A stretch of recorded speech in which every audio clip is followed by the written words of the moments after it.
Hello, everyone. I'm Barbara. I work at the Gettysburg Library, and I'm going to be continuing with our reading of The Age of Innocence by Edith Wharton. Chapter 5. The next evening, old Mr. Sillerton Jackson came to dine with the Archers. Mrs. Archer was a shy woman and shrank from society, but she liked to be well informed as to its doings. Her old friend, Mr. Sillerton Jackson, applied to the investigation of his friend's affairs the patience of a collector and the science of a naturalist. And his sister, Miss Sophie Jackson, who lived with him and was entertained by all the people who could not secure her much sought-after brother, brought home bits of minor gossip that filled out usefully the gaps in his picture. Therefore, whenever anything happened that Mrs. Archer wanted to know about, she asked Mr. Jackson to dine. And as she honored few people with her invitations, and as she and her daughter Janie were an excellent audience, Mr. Jackson usually came himself instead of sending his sister. If he could have dictated all the conditions, he would have chosen the evenings when Newland was out, not because the young man was uncongenial to him — the two got on capitally at their club — but because the old anecdotist sometimes felt, on Newland's part, a tendency to weigh his evidence that the ladies of the family never showed. Mr. Jackson, if perfection had been attainable on earth, would also have asked that Mrs. Archer's food should be a little better. But then New York, as far back as the mind of man could travel, had been divided into the two great fundamental groups of the Mingotts and Mansons and all their clan, who cared about eating and clothes and money, and the Archer, Newland, van der Luyden tribe, who were devoted to travel, horticulture, and the best fiction, and looked down on the grosser forms of pleasure. You couldn't have everything after all. If you dined with the Lovell Mingotts, you got canvasback and terrapin and vintage wines. At Adeline Archer's, you could talk about alpine scenery and the marble faun, and luckily the Archer Madeira had gone around the Cape.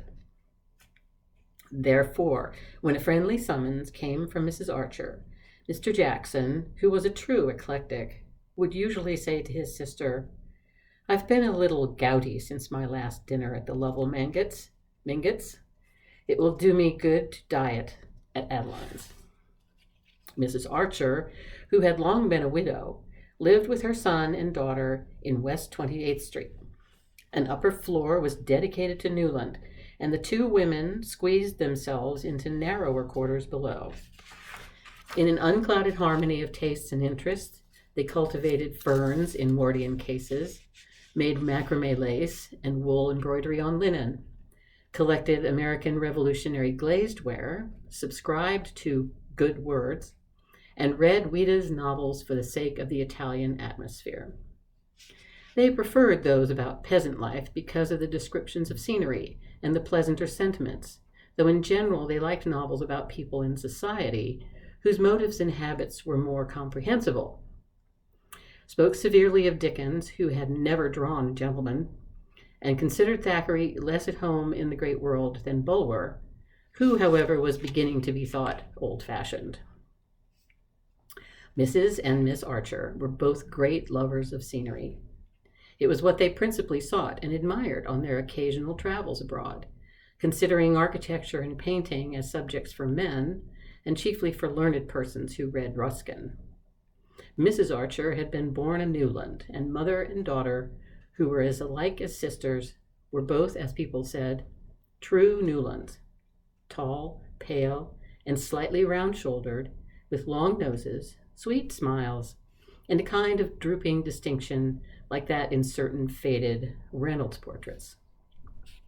Their physical resemblance would have been complete if an elderly embonpoint had not stretched Mrs. Archer's black brocade, while Miss Archer's brown and purple poplins hung, as the years went on, more and more slackly on her virgin frame. Mentally, the likeness between them, as Newland was aware, was less complete than their identical mannerisms often made it appear. The long habit of living together in mutually dependent intimacy had given them the same vocabulary and the same habit of beginning their phrases, mother thinks, or Janie thinks, according as one or the other wished to advance an opinion of her own. But in reality, while Mrs. Archer's serene unimaginativeness rested easily in the accepted and familiar, Janie was subject to starts and aberrations of fancy welling up from springs of suppressed romance. Mother and daughter adored each other and revered their son and brother, and Archer loved them with a tenderness made compunctious and uncritical by all the sense of their exaggerated admiration and by his secret satisfaction in it. After all, he thought it a good thing for a man to have his authority respected in his own house, even if his sense of humor sometimes made him question the force of this mandate. On this occasion, the young man was very sure that Mr. Jackson would rather have had him dine out, but he had his own reasons for not doing so. Of course, old Jackson wanted to talk about Ellen Olenska, and of course, Mrs. Archer and Janie wanted to hear what he had to tell. All three would be slightly embarrassed by Newland's presence now that his prospective relation to the Mingott clan had been made known, and the young man waited with an amused curiosity to see how they would turn the difficulty. They began, obliquely, by talking about Mrs. Lemuel Struthers. "It's a pity the Beauforts asked her," Mrs. Archer said gently, "but then Regina always does what he tells her. And Beaufort—" "Certain nuances escape Beaufort," said Mr. Jackson, cautiously inspecting the broiled shad and wondering for the thousandth time why Mrs. Archer's cook always burnt the roe to a cinder. Newland, who had long shared his wonder, could always detect it in the older man's expression of melancholy disapproval. "Oh, necessarily. Beaufort is a vulgar man. My grandfather Newland always used to say to my mother, 'Whatever you do, don't let that fellow Beaufort be introduced to the girls.' But at least he's had the advantage of associating with gentlemen. In England, too, they say. It's all very mysterious." She glanced at Janie and paused. She and Janie knew every fold of the Beaufort mystery, but in public Mrs. Archer continued to assume that the subject was not one for the unmarried. "But this Mrs. Struthers," Mrs. Archer continued, "what did you say she was, Stillerton?" "Out of a mine, or rather out of the saloon at the head of the pit.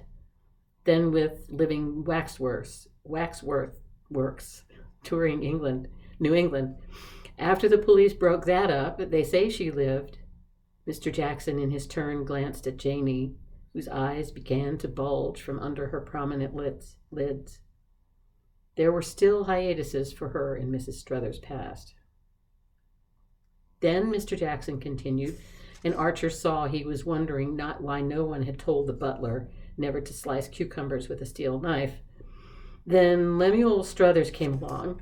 They say his advertiser used the girl's head for the shoe polish posters. Her hair's intensely black, you know, the Egyptian style. Anyhow, he eventually married her.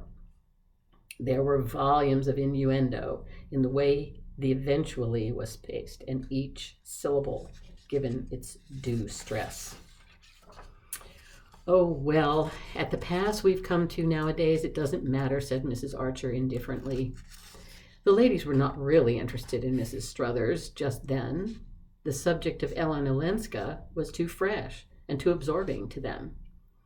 Indeed, Mrs. Struthers' name had been introduced by Mrs. Archer only that she might presently be able to say, "And Newland's new cousin, Countess Olenska, was she at the ball too?" There was a faint touch of sarcasm in the reference to her son, and Archer knew it and had expected it. Even Mrs. Archer, who was seldom unduly pleased with human events, had been altogether glad of her son's engagement. especially after that silly business with Mrs. Rushworth, as she had remarked to Janie, alluding to what had once seemed to Newland a tragedy of which his soul would always bear the scar. There was no better match in New York than May Welland. Look at the question from whatever point you chose. Of course, such a marriage was only what Newland was entitled to.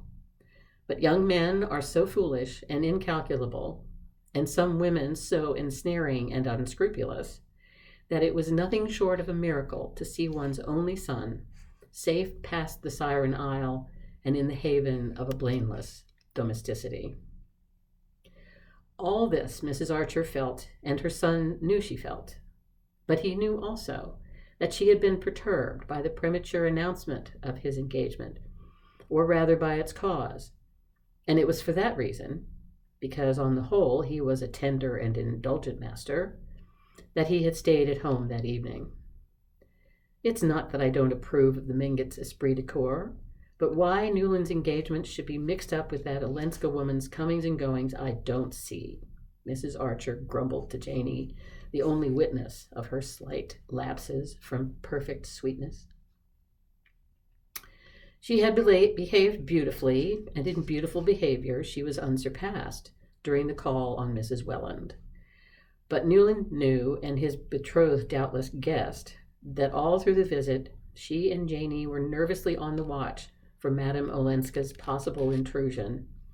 And when they left the house together, she had permitted herself to say to her son, "I'm thankful that Augusta Welland received us alone." These indications of inward disturbance moved Archer the more that he too felt that the Mingotts had gone a little too far.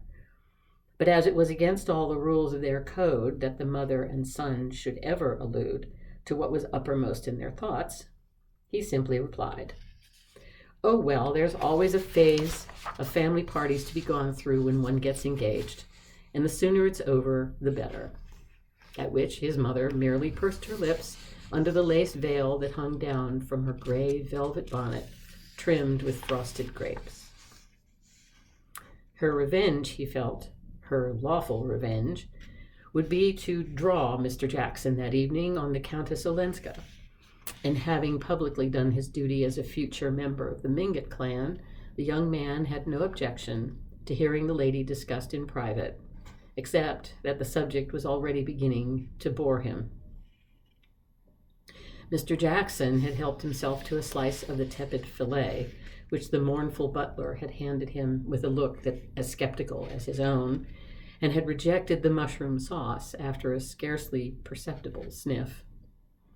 He looked baffled and hungry, and Archer reflected that he would probably finish his meal on Ellen Olenska. Mr. Jackson leaned back in his chair and glanced up at the candlelit Archers, Newlands, and van der Luydens hanging in dark frames on the dark walls. "Ah, how your grandfather Archer loved a good dinner, my dear Newland," he said, his eyes on the portrait of a plump, full-chested young man in a stock and a blue coat, with a view of a white-columned country house behind him. "Well, well, well. I wonder what he would have said to all these foreign marriages." Mrs. Archer ignored the allusion to the ancestral cuisine, and Mr. Jackson continued with deliberation. No, she was not at the ball. "Ah," Mrs. Archer murmured in a tone that implied she had that decency. "Perhaps the Beauforts don't know her," Janie suggested with her artless malice. Mr. Jackson gave a faint sip as if he had been tasting invisible Madeira. "Mrs. Beaufort may not, but Beaufort certainly does, for she was seen walking up Fifth Avenue this afternoon with him by the whole of New York." "Mercy," moaned Mrs. Archer, evidently perceiving the uselessness of trying to ascribe the actions of foreigners to a sense of delicacy.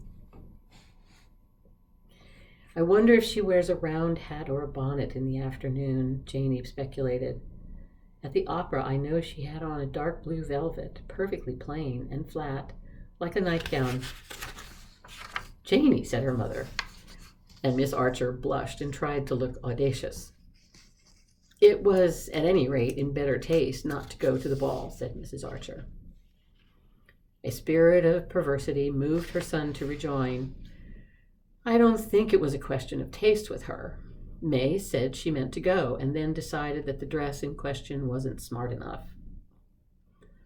Mrs. Archer smiled at this confirmation of her inference. Poor Ellen, she simply remarked, adding compassionately, we must always bear in mind what an eccentric bringing up Medora Manson gave her. What can you expect of a girl who was allowed to wear black satin at her coming-out ball?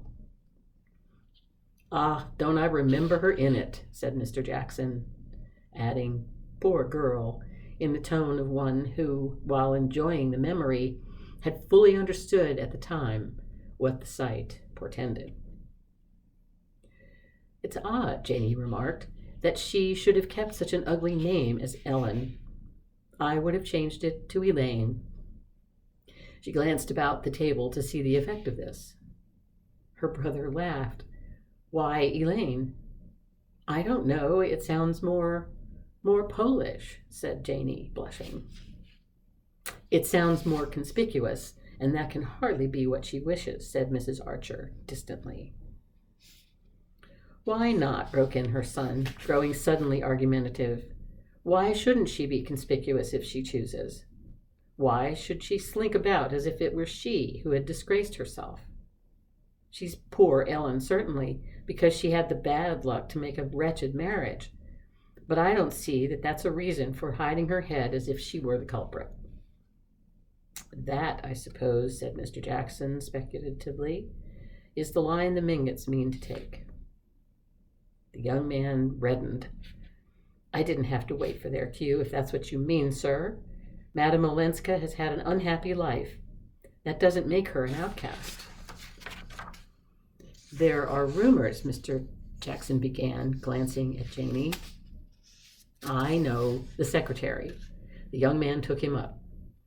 Nonsense, Mother. Janie's grown up. They say, don't they, he went on, that the secretary helped her to get away from her brute of a husband, who kept her practically a prisoner. Well, what if he did? I hope there isn't a man among us who wouldn't have done the same in such a case. Mr. Jackson glanced over his shoulder to say to the sad butler, perhaps that sauce, just a little, after all. Then, having helped himself, he remarked, I'm told she's looking for a house. She means to live here.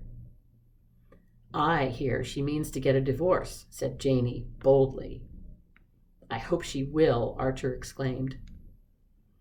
The word had fallen like a bombshell in the pure and tranquil atmosphere of the Archer dining room.